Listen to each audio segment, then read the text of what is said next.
Gaikoku Gamers! Bytesized. Welcome to Gaikoku Gamers. I've got my Transformer shirt on, and it's an awesome day, and it's Saturday, and I'm not at work, so huzzah! It's all good things. So, I just really wanted to quickly kind of go over something I've been kind of realizing. I mean, obviously I already knew about this, but it's just something that I'm kind of really waking up to since I've been getting back into the original PlayStation. And by the way, we have a video with Mike, my co-host.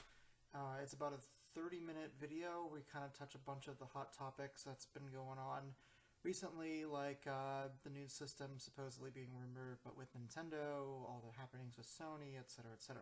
So keep a lookout for that. We're just finishing video editing on that, so just give us a little bit of time on that. But in the meantime, I figured I'd talk about this, and that's that I'm kind of realizing that I just don't think that we're ever going to get a generation anymore that's different.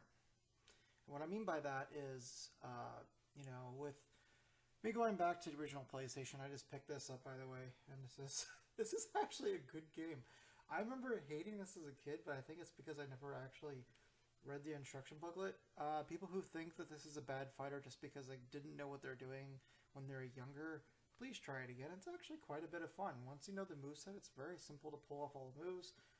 And frankly, other than, you know, small bit appearances in the Soul Calibur franchise, there's never been another Star Wars fighting game that's like this, so pick it up. But anyway, since I've been getting into PlayStation again, and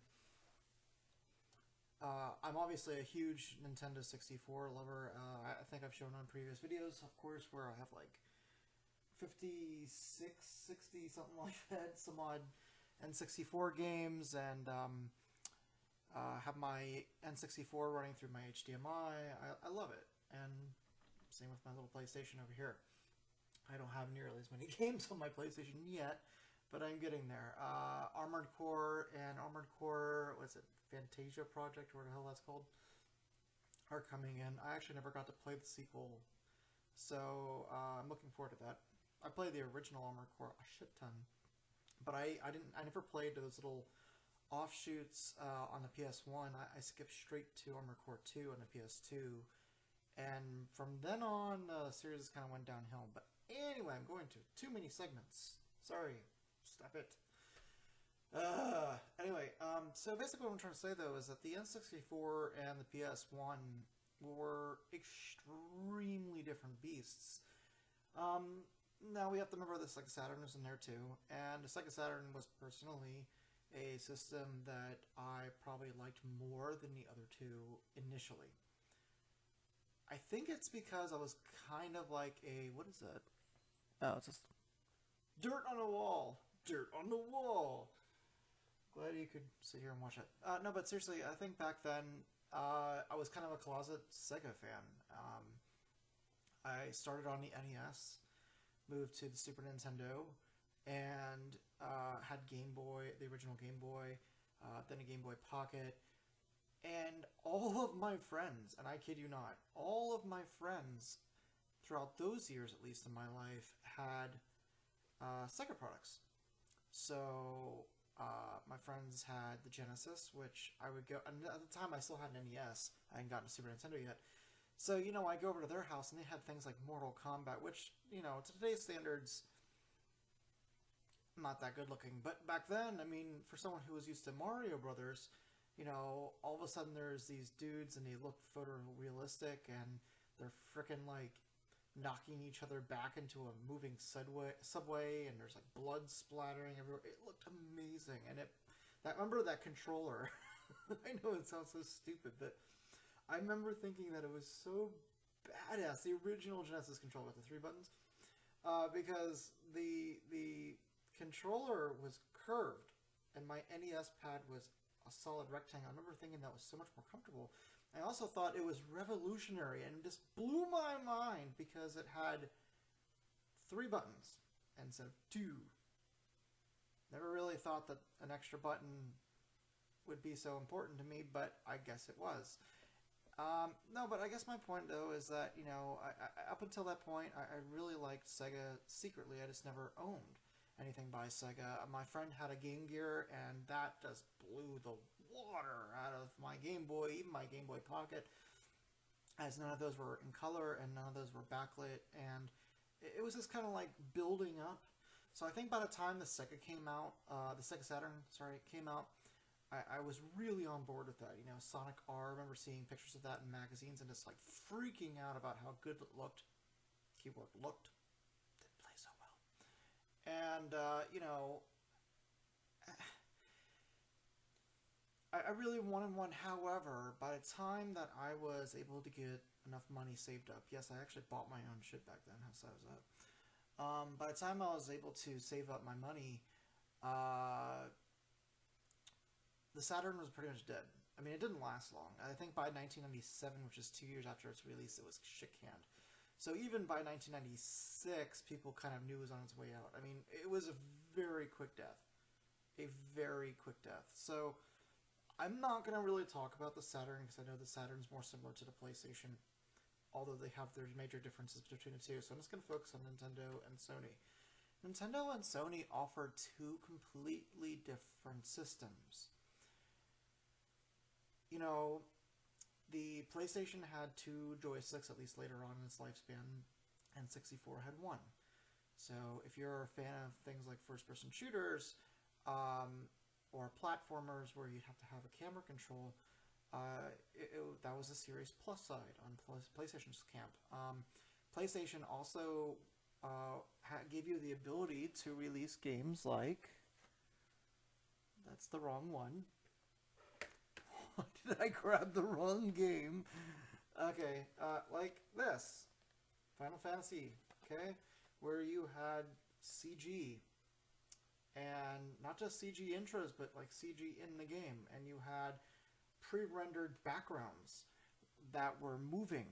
Now, granted, we look back fondly today and we look at the graphics and they're a little bad. But back then that was amazing, and people didn't really concentrate on the fact that the characters didn't look like they really matched the backgrounds. It was just the fact that we actually had any graphics that looked like that at all was astounding. And I remember I actually played a PlayStation before I bought my N64. My N64 was actually the first generation I bought of that generation. So I got my N64. It was the Jungle Green Donkey Kong 64 edition with a copy of F-Zero X in 1998. Sad that I remember that. Anyway, but seriously, loved the living piss out of the N64, and I still do. And there are experiences on the N64 that you can't get on PlayStation. However, once again, I played the PlayStation first. So when I went over to my friend's house who had a PlayStation, we played games like Final Fantasy VII. We played games like Twisted Metal 2. And, you had CD quality audio. You had CG backgrounds. You had CG cutscenes.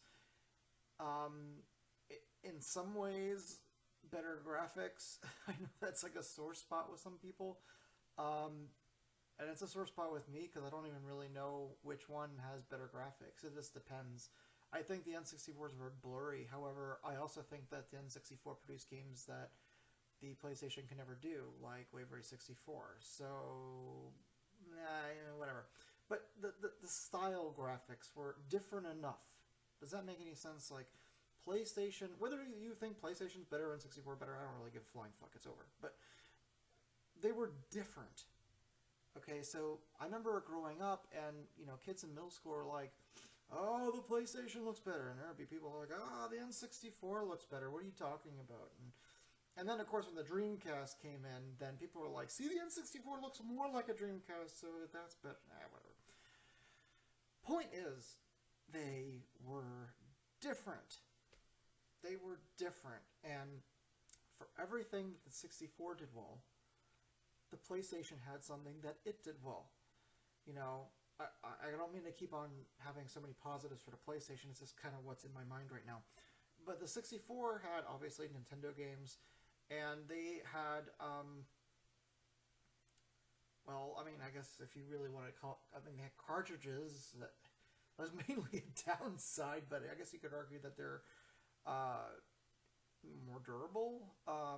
They also didn't have load times. That was actually something that was a big deal back then. And there were some games on the original PlayStation where the looting was bad. Not like Sonic 06 bad, but like noticeable. Like one thing that was really cool about the N64 is that like if you're playing F-Zero X, you chose your car, you chose your level, you hit A, kaboom, you're in the race. There was no loading. Really, there was no loading. And it was pretty sick. But I do have to say that my preferences seem to bounce around. There are some times where I'm like, you know, the Saturn was the best. I just really like the Saturn. And there's other days where I'm like, fuck the Saturn. I think the PlayStation's the best, and how could I ever even like the Saturn? And I must be all nostalgia. And then there's other days where I'm just like, the N64 had the best games library. And then I go back to PlayStation. Basically, my point is all the systems were great. However, they were different. They were extremely unique experiences. And if you went ahead and showed a commercial of Twisted Metal 2, and you were unfamiliar with what system Twisted Metal was on, by looking at the graphics, you would be able to tell what system it was on. I would never look at a commercial for Twisted Metal, let's just put it that way, and think, wow, is that on the N64? No. I mean, completely different hardware, completely different graphics, completely different everything. Controllers, everything. And to this extent, I have to give some props to Nintendo. Nintendo's been really pissing me off lately. I think they've handled the Wii U completely wrong. I think the Wii U is one of the biggest disappointments to come across the gaming scene in quite some time. I personally don't like the controller. I think it's horrible. I don't like looking from the television to the controller over and over and over again. And actually, the good thing, if there is a good thing about no one knowing what to do with the second screen, is that you rarely actually have to be in a game where you're looking up and down, up and down. Although Star Fox seems to be going that way, which I'm a little nervous about. But for everything Nintendo is doing wrong right now, I have to give them props for at least being different. They might be different and suck, okay? But they're different. Any of the other two companies, whenever they try to do something that's different, it always feels like a half-ass effort, right? Okay, so like you have the Kinect, and it's like, look at full motion gaming, and you can use your body, and woo! And then they release like fucking, you know, what, half a dozen games? Hell, I don't even think there's a half a dozen games for the Kinect 2.0. You can say whatever you want about Wiimotes, and trust me, I was not a fan. But there were a shite ton of games that support the Wiimote, both on the Wii and the Wii U. Like the controller or not, it's getting used. Like the controller or not, if you bought one, you'd have plenty to use. You know, Sony is another company. The PlayStation TV is a half-baked idea that's not being supported. The Vita is not being supported. Basically, Sony and Microsoft always seem to have this problem where they come out with these ideas, and whether you like them or not, and whether they're good or not, which is irrelevant, they just don't seem to back it. And they play it safe, which frankly can be a good marketing decision, because let's be honest, the Xbox One and the PlayStation 4 are doing better than the Wii U right now. Xbox One just recently beat out PS4 sales, and irregardless, PS4's been doing very well sales-wise in the last year. Wii U, not so much. And, you know, obviously a lot of that, well, pretty much all of it, has to do with the games that are coming out and what games are coming out, what systems, etc., etc. However, I do truly do wish that there was more of a difference between the Xbox One and the PlayStation 4. And what I mean by that is not the differences in the entertainment features. Okay, so Xbox One, and it's the reason why I prefer the Xbox One, has the ability to put the TV in, so I don't have to switch inputs. I can just go from gaming to TV and TV to gaming, or if I can be watching TV and someone can give me a notification on Xbox and I would actually see it, so they can contact me easier, which actually works really well for Mike, who's in Canada, who I can't readily call on a cell phone because that costs extra money because I'm here in the States. So for me, the Xbox One has things like that that I deem better for me. But, and this is a big but, never once have I ever seen an Xbox commercial for a multi-plat game and thought to myself, that's definitely a PlayStation 4 game. Or that's definitely an Xbox One game. And been completely surprised when it was the opposite. It's impossible to tell. I know there are going to be people out there like, nah, the PlayStation 4 is technically more powerful. Whatever, dude. Like, I would literally pay $500 to someone if I could show 20 clips of games that are multi-plats in succession and have the person get every single one right. The games just don't look different enough to know which is on which system. The controllers are largely the same. Yes, there's different joystick placements. Yes. One feels different to the other. One has a built-in battery, one runs off AA or an little fucking thing that you plug in, and that makes it fucking rechargeable. But at the end of the day, the systems are so fucking similar, it hurts. And when you especially get things like fucking Street Fighter not coming to Xbox One, or Tomb Raider not coming to PlayStation 4, it almost makes it feel like it's forced. Okay? And what I mean by forced is that they make it feel like they're trying to make the two systems feel as different as possible artificially. Okay? So, it's like, well, Street Fighter doesn't come on the Xbox, so now you have to buy both. But in reality, there's really no reason to own both. Yes, there's exclusives, but my point is, the systems themselves are way too similar. And I don't know if we're ever going to get a generation where the systems are all different ever again. I don't know. I mean, given Sony's state right now in general, maybe they won't be around much longer. Who knows? And I'm not saying that in a fanboy way. I of course, want them. I mean, that's what I always hate about people who are like, I wish they go out of business. That's people's jobs, man. Like, have you ever been unemployed? Fuck off.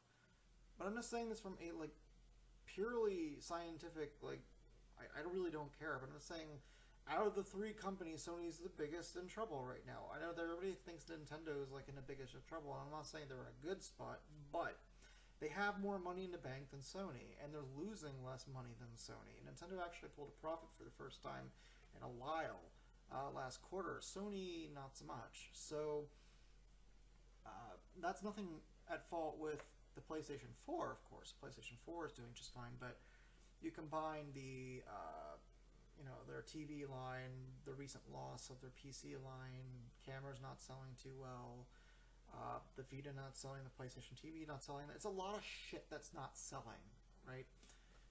Couple that with all the hacks that's been going on in the movie end and all that, and not too good. So, I mean, if one of the two, if Sony or Microsoft pulled out, I actually think it would be better. Or if another company came in and kind of spice it up, I think that would be better too. But right now, I just kind of feel like it's always like Nintendo coming up with crazy fucked up ideas and weak hardware, and the other two. And the other two are basically like, whatever. Eeny, meeny, miny, mo. It's just like, minor differences may sway you to one versus the other, or exclusives may sway you to one. But you're never going to be like, well, I have more fun playing PlayStation versus the Xbox One. That's bullshit. In fact, people out there who are saying that the Xbox One sucks ass, then you're saying that your PlayStation sucks ass. Because the PlayStation is so fucking similar to the Xbox One, you're fucking stupid. Like, I'm sorry, but you're just stupid, you know? The N64 had noticeable differences than the PlayStation and vice versa. So back then, when we were kids, okay, young generation listening, when we were kids, we had like legitimate fucking complaints and legitimate fucking differences between the two. Enough so that it would be like, I could totally understand why you don't want an N64, or I could totally understand why you don't want a Sega Saturn, or I could totally understand why you don't want a PlayStation. Because they're all different. What I'd like to see next generation, personally, I'd like to see one that goes all fucking digital, one that fucking goes with the CD format, DVD, Blu-ray, whatever the fuck you want to call it, and one that maybe just like Nintendo goes like fucking batshit crazy as always. So this is my vision. I could totally see Microsoft going all digital. It's how I buy all my games nowadays.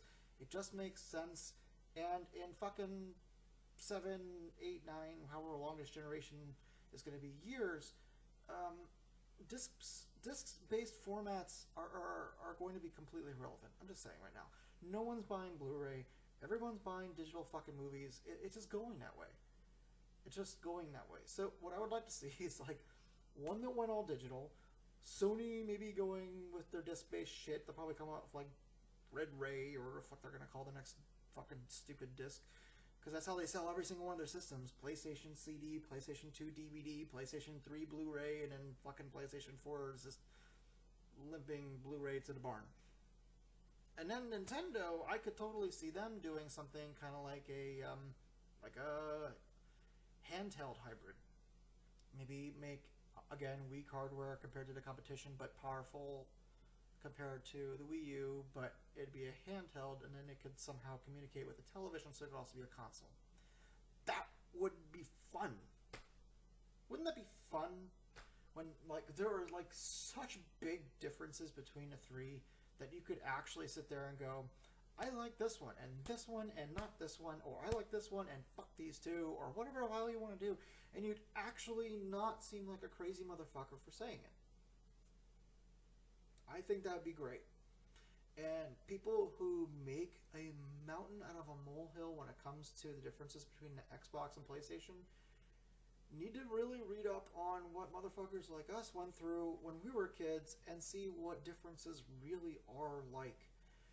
And maybe before you diss Nintendo and their hardware, even if it is legitimate complaints, maybe acknowledge at least the fact that they're trying. Okay? At least they're looking at Microsoft and Sony and saying, that's great. Let's make our own product. Yes, their online sucks. Yes, their third-party support sucks. Yes, the graphics suck. But no one out there, and I really truly do not think anyone out there is ever going to look at a Wii U and go, that's just like this. No, it is its own thing. For better or for worse, it is its own thing. Anyway, this is starting to creep out of bite-sized territory, size, and length, so I'm sorry for ranting here, but I really, really hope that this hits home.